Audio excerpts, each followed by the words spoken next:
So really easy to prepare. You just want to wash it really, really well, drain it. Take off the hardy stems at the bottom. It usually comes in a big bunch, and it's fairly cheap. You usually get them for $2.5, maybe $3 tops for a nice big bunch. What you want to do is with the big stems, use a smaller knife, but just split the big stems in half. Just kind of like this. The thin ones you can leave. This will just speed up the cooking process. If you leave them whole, you'll be chewing on it for a while. So just split them in half, and then I'm just going to half these and put it aside. That's it. Step one. Everyone good with that? All right, cool. Now, next one, the mushrooms. I love mushrooms. Delicious. We roughly chop these. I'm actually not thin slice, so actually big chunks. So just roughly chop them. Any mushrooms, these are cremini. You have some shiitakes in there, portobellos you can use, chanterelles if you want to get a little chefy in the kitchen. But nice rough chop.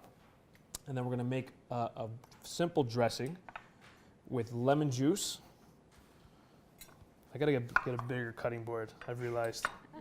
We're going to get a space. Lots of great ingredients. So to dress up these mushrooms, just about half a lemon, nice squeeze in there. Just a little bit of olive oil. We're going to add a little bit of dry, this is fresh thyme that we just chopped up. You can add parsley, whatever fresh herbs. Rosemary goes really well with mushrooms. Any sort of woody herbs. So you find mushrooms in the forest, any sort of foresty herbs. So like rosemary. What grows together goes together. Yeah, exactly. Yeah, it's a nice little saying. So we're going to add a little bit of miso paste as well. And Chris is going to talk about all the amazing benefits of this. Yeah. In terms of its taste, you find this most miso soup. It's traditionally used. This is great to use in dressings. You can add it to stews, to chilies, and it gives you this really, really, really nice umami flavor. So very nice savory flavor. Used a lot in vegetarian and vegan cooking because it kind of mimics that meaty flavor. That's right.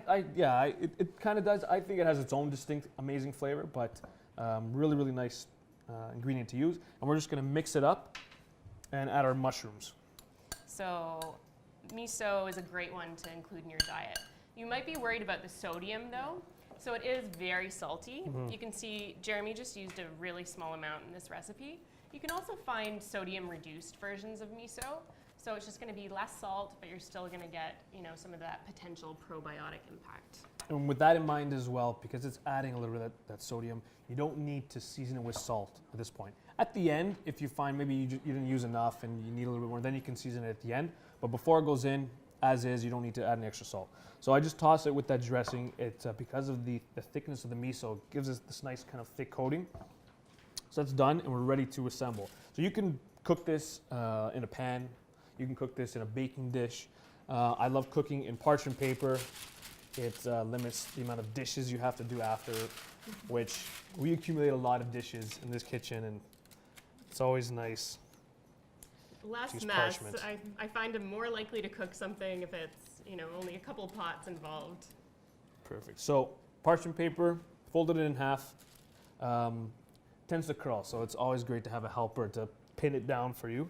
Some thin slices of lemon, the rapini, again, I didn't do anything to it, right on top.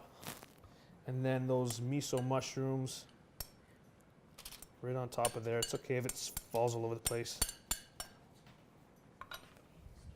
And that dressing is going to also dress, as it cooks and as it steams and bakes, that's going to also dress the rapini inside the package. So we've got the mushrooms on top, and we love garlic. I love garlic. So you can add as much garlic as you like. I've got about, 8 cloves here, and we're just gonna tuck them in just on the side there. Your colon loves garlic as well, which you may not have been aware of. So very exciting.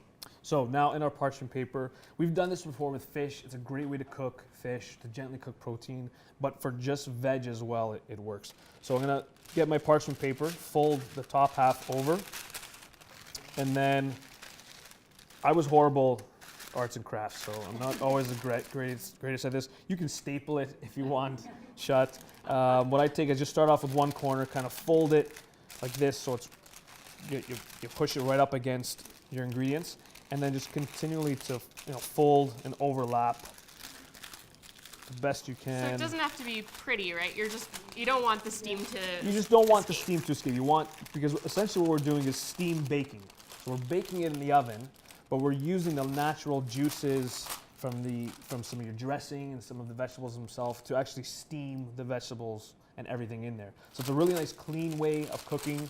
You don't need to add a lot of fats or any sort of barriers between like a hot pan. And it's a pretty, it's a pretty safe way to cook. Like in a pan, if you leave it on, you don't control the heat too well, you can burn it really easily. This one, I mean, it's safe in its package. Don't crank the heat, and other than that, you're pretty good. And don't forget it in there. That's another one. Parchment paper is usually heat tested to about 450 degrees before it starts to Light on fire. Yeah, not even light. Like I've had it higher than that. It'll just burn faster, but it's pretty good product to use. You can use aluminum foil too. If it's easier, and you don't mind. Like sometimes you taste the aluminum foil in it, but you can use that as well. So that's it. Kind of I did a horrible job there, but it'll work. Just fold up the edges. You make this nice little parchment package, and that'll go in the oven. I have it a little bit higher, so I have it about 400 degrees Fahrenheit, and that's going to go in for about 25-30 minutes. You'll start to notice the bag go golden brown. It'll puff up really nice on you. Beautiful. So this is what it looks like after it's done. Be careful. This has been resting for a little bit, but the steam will come out, and everything is kind of cooked down for you. All the juices are in there. The mushrooms are cooked. The rapini's cooked.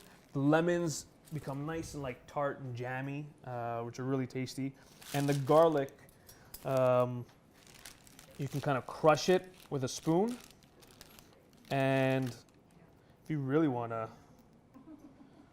start the night off right, This is a great way to get in your daily garlic amount. Couple cloves on there. The World Health Organization recommends that we all have at least 1 clove of garlic every single day for good health. So this will get you on the right track if you have a couple cloves on your crostini. So we have, I mean, I'm putting them on crostini here. This is a nice little side dish on its own. You can use this as a pasta sauce and just mix it up with, if you had any pasta cooked. So Wow. any way you want to present it. This is our Japanese-Italian fusion. It works. It smells incredible. And so just a little bit of that rapini, and you can kind of just pile it on top. And actually, Christy, if you don't mind peeling, give me some shavings of the, if you wanted to add a little bit of cheese on top, and you don't need too much. How are we doing there? Yeah, it works.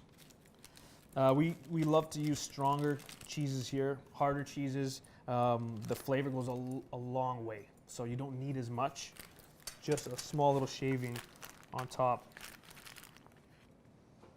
Look at that, perfect, beautiful.